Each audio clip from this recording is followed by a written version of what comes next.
మాట్లాడే మాట ఏంటేనండి, ఏమంటారు చెప్పమంటారా? నేను ఒక ప్రశ్న వేస్తేనండి మీరు అసలు తలకాయ ఎక్కడ పెట్టుకుంటారో కూడా తెలియదండి అని మాట్లాడుతున్నారండి బయట. ఇందుకు ఏంటి బాబు నీ ప్రశ్న అంటే, బైబిల్ అనే పదం అసలు బైబిల్లో ఉందా? బైబిల్ను సంకలో పెట్టుకొని వెళ్తున్నారు, బైబిల్లో రాయబడిన మాటలు దేవుడు రాయించిన మాటలు అంటున్నారు. అసలు బైబిల్ అనే పదం బైబిల్లో ఉందా?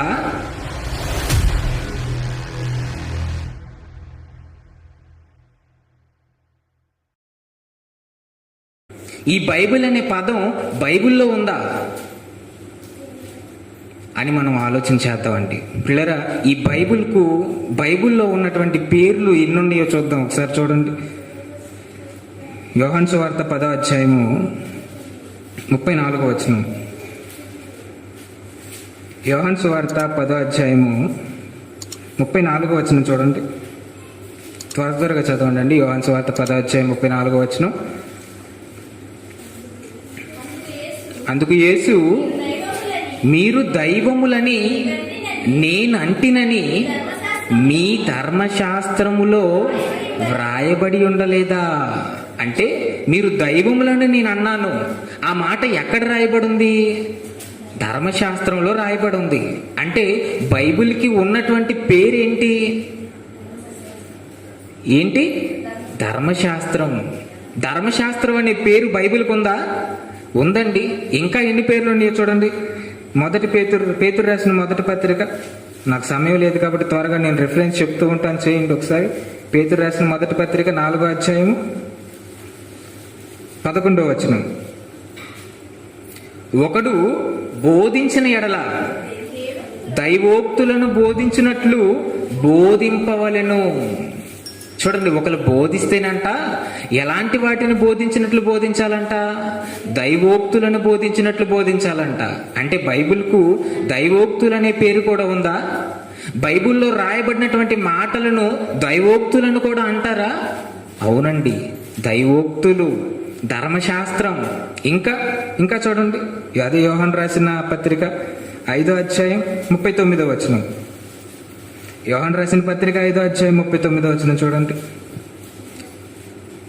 లేఖనముల యందు మీకు నిత్య జీవము కలదని తలంచుచు వాటిని పరిశోధించుచున్నారు. వేటిని పరిశోధిస్తున్నారు? దేనిని నమ్ముకుంటే నిత్య జీవం అంట? లేఖనాలంట. ఈరోజు మీరు దేన్ని నమ్ముకుంటే నిత్య జీవం అని చెప్పి వస్తున్నారు?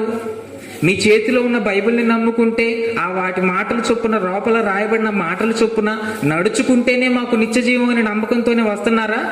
అయితే ఆ బైబిల్కి ఉన్న మరొక పేరు అంటున్నాడు, లేఖనములు. లేఖనముల యందు ఏముందంట? నిత్య జీవం ఉందంట.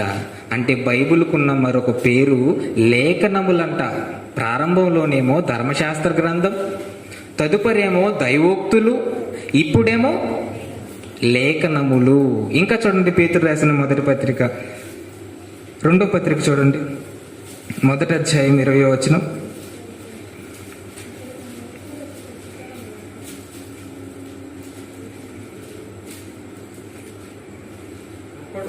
ఒకడు ఊహను బట్టి చెప్పుట వలన లేఖనములలో ఏ ప్రవచనమును పుట్టదనియు మొదట గ్రహించుకొనవలెను.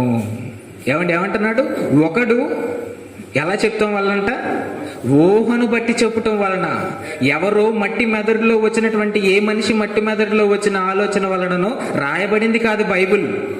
ప్రపంచంలో ఉన్న ఎన్నో పుస్తకాలు, వారి యొక్క చరిత్రలు వారి మట్టి మెదడులో ఉన్నటువంటి మాటలను రాసినవే తప్ప బైబిల్లో రాయబడిన మాటలు అవి కాదు.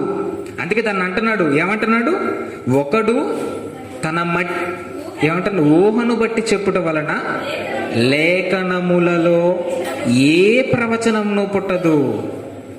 అంటే లేఖనాలంట. లేఖనాలనే పేరు కూడా ఉందా? అవునండి, లేఖనాలు, ప్రవచన గ్రంథం, ధర్మశాస్త్రం.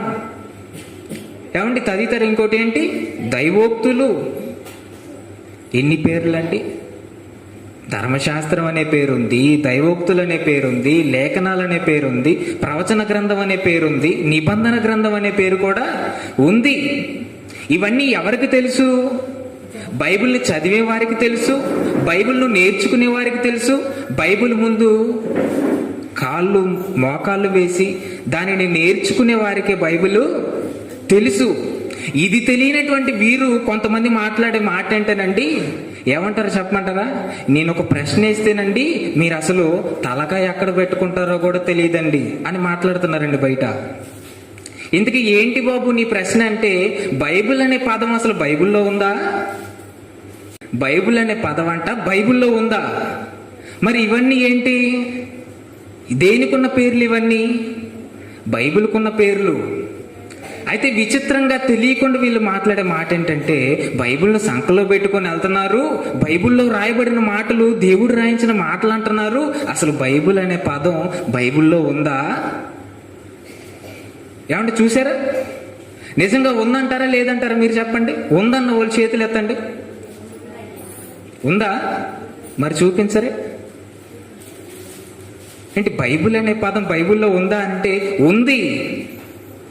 కానీ ఒక మాట మనం ఆలోచించినట్లయితే, బైబిల్ అనే పదం అది ఇంగ్లీష్ పదం, తెలుగు పదం కాదు. ఇంగ్లీష్ పదాన్ని తెలుగు బైబిల్లో చూస్తే ఎక్కడ కనపడిద్ది? కనపడదు కదా. అప్పుడు ఏం చెప్పాలి? బాబు చిట్టికన్నా, నువ్వు ఏదో తెలుసుకున్నాను అనుకుంటున్నావు, తెలుగు బైబిల్లో ఇంగ్లీష్ పదం ఎక్కడ కనపడిద్దిరా అని చెంప పగల కొట్టినట్లు చెప్పాలి కదండి. అది చెప్పాలంటే మనకు తెలిసి ఉండాలి కదా, తెలుసుకోవాలి కదా. అందుకే చెప్పబడుతున్నవి పాఠాలు. బైబిల్ నేర్చుకోవటానికి వస్తున్న, అందుకే చెప్తున్నాడు బైబిల్ అనే పదం బైబిల్లో ఉందా? ఎన్ని పేర్లతో పిలువబడుతుందండి? ఇప్పుడు చూశారు కదా బైబిల్కి ఎన్ని పేర్లతో పిలువబడుతుందో. ఇవన్నీ బైబిల్ తెరిచంగానే మనకు కనపడే పదాలండి. చూడండి ఒకసారి, బైబిల్ తెరవంగానే కనపడే పదం చూడండి.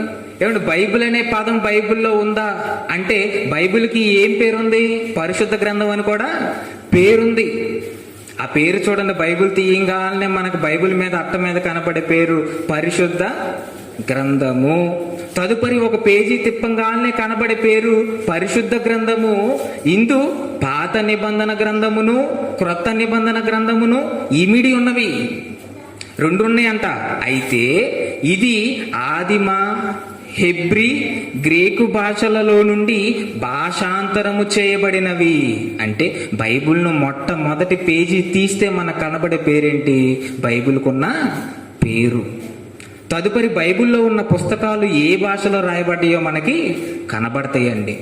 ఇంకా తర్వాత కొంచెం ఒక పేజీ తీసి చూస్తేనండి కనపడిద్దండి. ఇక్కడ చూడండి, ఇంగ్లీష్లో కనపడిద్ది ది హోలీ బైబుల్. దానికి మీనింగ్ ఏంటో చెప్పమంటారా? పరిశుద్ధ గ్రంథం. అది ఇంగ్లీష్, ఇది తెలుగు.